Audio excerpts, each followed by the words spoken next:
नमस्कार दोस्तों, आज के वीडियो में आपका स्वागत है। आज हम भौतिक विज्ञान के अध्याय कणों के निकाय तथा घूर्णी गति को जारी रखेंगे और इसका भाग 4 को पढ़ेंगे। आइए जानते हैं कि आज के वीडियो में हम लोग क्या क्या पढ़ेंगे। सबसे पहले बल आघूर्ण एवं कोणीय संवेग के बारे में जानेंगे और उसके बाद दृढ़ पिंडों का संतुलन को पढ़ेंगे। आइए आज के प्रथम विषय से शुरू करते हैं, एक कण पर आरोपित बल का आघूर्ण के बारे में। दोस्तों, जैसा कि हमने सीखा है कि किसी दृढ़ पिंड की गति व्यापक रूप में घूर्णन एवं स्थानांतरण का संयोजन होती है। दोस्तों, अब यदि पिंड किसी बिंदु या किसी रेखा के अनुदिश स्थिर है तो इसमें केवल घूर्णी गति होती है, जैसा कि हम जानते हैं। अब प्रश्न यह उठता है कि घूर्णी गति में बल के तुल्य कौन सी राशि है। दोस्तों, आइए इस प्रश्न का उत्तर को जानते हैं। इसके लिए हमें एक उदाहरण से समझना होगा। किसी द्वार को खोलने या बंद करने का उदाहरण। दोस्तों, द्वार एक दृढ़ पिंड है जो कब्जों से होकर गुजरने वाली ऊर्ध्वाधर अक्ष के परित घूम सकता है। अब प्रश्न यह उठता है कि आखिर द्वार को कौन घुमाता है। दोस्तों, जब तक दरवाजे पर बल नहीं लगाया जाएगा यह नहीं घूम सकता। आइए दोस्तों, बल आघूर्ण की परिभाषा को समझते हैं। बल आघूर्ण बल द्वारा एक पिंड को एक अक्ष के परित घुमाने की प्रवृत्ति कहलाती है। बल आघूर्ण के लिए प्रतीक ग्रीक अक्षर टाउ होता है। दोस्तों, बल आघूर्ण का सूत्र होगा टाउ बराबर RF sin थीटा, जहां R सदिश R का परिमाण यानी OP की लंबाई है, चित्र से समझिए, और F बल F का परिमाण है तथा थीटा F एवं R के बीच का कोण है। दोस्तों, चित्र को देखिए। बल आघूर्ण के परिमाण को हम कुछ ऐसे भी लिख सकते हैं, टाउ बराबर R sin थीटा गुने F बराबर R लंबवत F, या टाउ बराबर RF sin थीटा बराबर RF लंबवत। दोस्तों, बल आघूर्ण का विमीय सूत्र है ML2T-2। आप इसे याद रखें। दोस्तों, बल आघूर्ण एक सदिश राशि है और बल आघूर्ण का एसआई मात्रक न्यूटन मीटर होता है।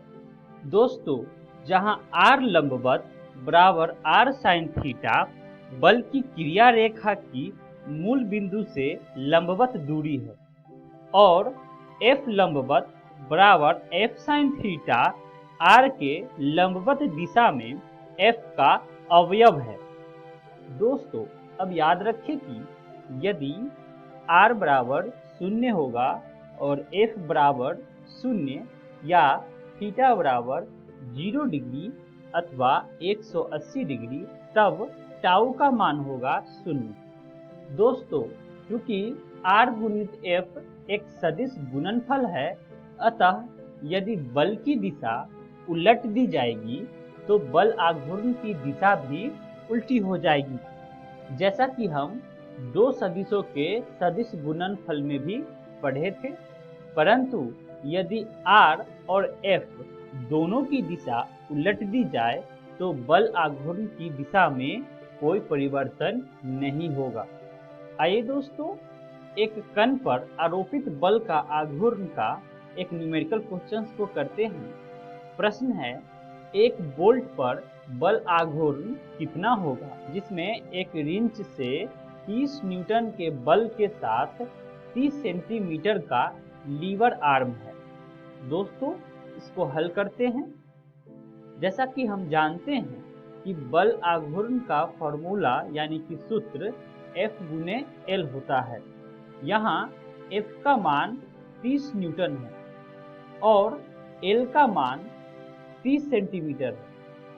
अब हम 30 सेंटीमीटर को मीटर में बदल देंगे, जो कि हो जाएगा 0.30 मीटर।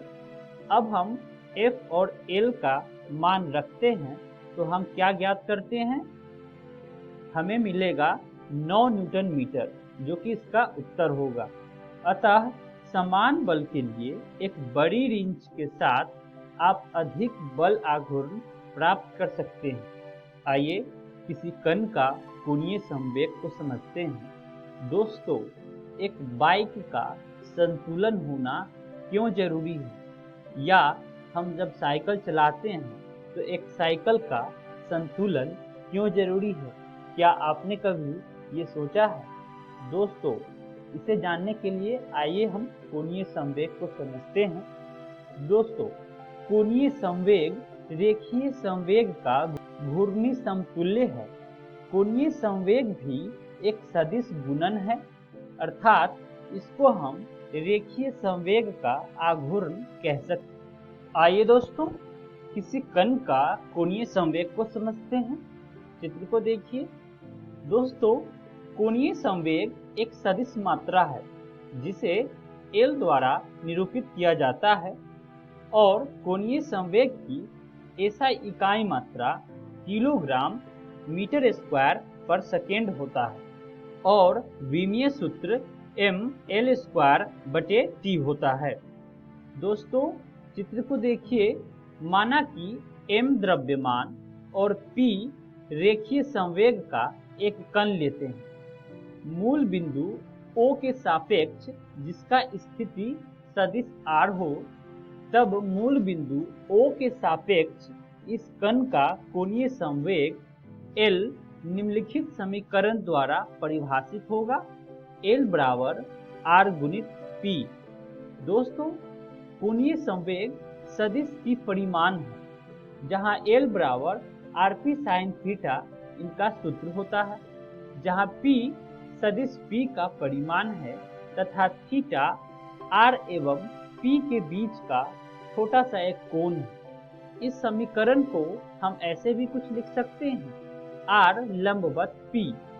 अब दोस्तों, यदि रैखिक गति शून्य है, यानी कि P बराबर शून्य, तब कोणीय गति भी शून्य होगी, जो कि L बराबर शून्य हो जाएगा। अब हम एकल कण यानी कि कोई एक कण के संदर्भ में यह संबंध प्राप्त करने के लिए हमें समीकरण L बराबर R गुणित P को समय के आधार पर अवकलित करना पड़ेगा। तो हम क्या समीकरण पाएंगे दोस्तों? dL/dt बराबर d/dt गुणित R गुणे P।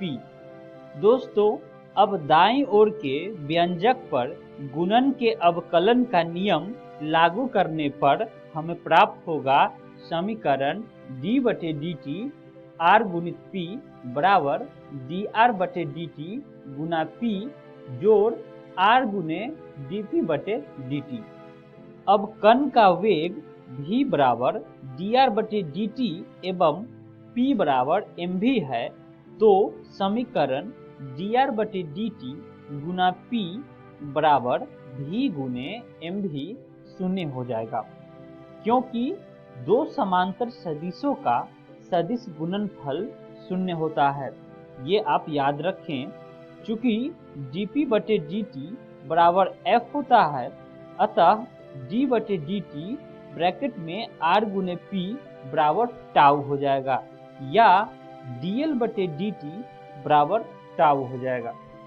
अतः किसी कण के कोणीय संवेग में समय के साथ होने वाले परिवर्तन की दर इस पर प्रभावी बल आघूर्ण के बराबर होती है।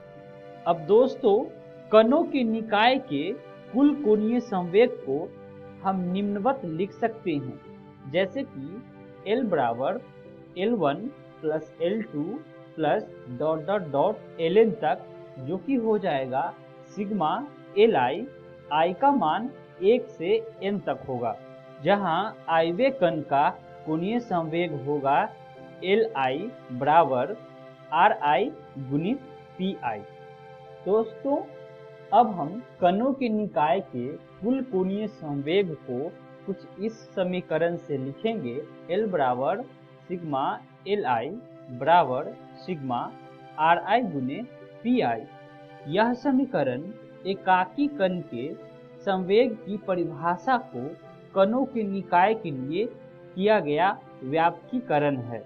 अब दोस्तों समीकरण को हल करने पर हम पाएंगे dl/dt बराबर d/dt सिग्मा Li बराबर सिग्मा dli/dt बराबर सिग्मा टाउ i। दोस्तों अब हम कुल बल आघूर्ण में बाह्य एवं आंतरिक बलों के योगदान को अलग अलग कर सकते हैं, यानी कि टाउ बराबर सिग्मा टाउ i बराबर सिग्मा Ri गुने Fi, अर्थात टाउ बराबर टाउ एक्सटर्नल जोड़ टाउ इंटरनल। यहाँ एक्सटर्नल बाह्य बल है एवं इंटरनल आंतरिक बल को निरूपित करता है, या टाउ एक्सटर्नल बराबर सिग्मा Ri गुने Ft एक्सटर्नल और टाउ इंटरनल बराबर सिग्मा Ri गुणित Fi इंटरनल। दोस्तों अब यदि टाउ एक्सटर्नल शून्य हो जाएगा तब dl/dt का भी मान शून्य हो जाएगा, या L यहाँ अचरांक होगा। अतः कणों के किसी निकाय पर आरोपित कुल बाह्य बल आघूर्ण यदि शून्य हो तो उस निकाय का कुल कोणीय संवेग संरक्षित होता है, अर्थात अचर रहता है। दोस्तों किसी दृढ़ पिंड को यांत्रिक संतुलन की अवस्था में तब कहा जाएगा जब इसके रेखीय संवेग और कोणीय संवेग दोनों का ही मान समय के साथ न बदलता हो, अर्थात अगर पिंड पर लगने वाला कुल बल यानी कि बलों का सदिश योग शून्य हो, तब हमें समीकरण मिलेगा F1 plus F2 plus Fn तक बराबर सिग्मा Fi, जहां i का मान 1 से n तक होगा, जो हल करने पर हमें शून्य मिलेगा। और कुल बल आघूर्ण यानी दृढ़ पिंड पर लगने वाले बल आघूर्णों का सदिश योग शून्य होगा, तब हम कुछ ऐसे लिखेंगे tau 1 plus tau 2 plus tau n तक बराबर सिग्मा टाउ i का मान 1 से n तक होगा, जो कि हमें हल करने पर मिलेगा। अब यदि दृढ़ पिंड पर आरोपित कुल बल आघूर्ण शून्य हो तो इसका कुल कोणीय संवेग समय के साथ नहीं बदलेगा। आइए दोस्तों बल युग्म यानी कि ऐंठन को समझते हैं। दोस्तों दो बराबर परिमाण के विपरीत दिशाओं में लगे बलों का जोड़ा जिनकी क्रिया रेखाएं एक न हो बल युग्म अथवा ऐंठन कहलाता है। उदाहरण के लिए जैसा कि हम चित्र में देख रहे हैं कि एक डब्बे के ढक्कन को खोलने के लिए हम दोनों हाथों से विपरीत दिशाओं में बल लगाते हैं, इसे ही ऐंठन कहते हैं। दोस्तों इस प्रकार से हम आज के वीडियो का सारे विषयों का अध्ययन कर चुके हैं। आइए एक बार फिर से जानते हैं कि आज के वीडियो में हमने क्या क्या सीखा। सर्वप्रथम हम बल आघूर्ण एवं कोणीय संवेग को समझा और उसके बाद दृढ़ पिंडों का संतुलन को भी समझा। आइए जानते हैं कि अगली वीडियो में हम लोग क्या क्या पढ़ेंगे। सर्वप्रथम जड़त्व आघूर्ण को समझेंगे और उसके बाद लंबवत एवं समानांतर अक्षों के प्रमेय को समझेंगे। आशा करता हूँ कि आप सभी को आज का वीडियो पसंद आया होगा। मिलते हैं अगली वीडियो में। धन्यवाद।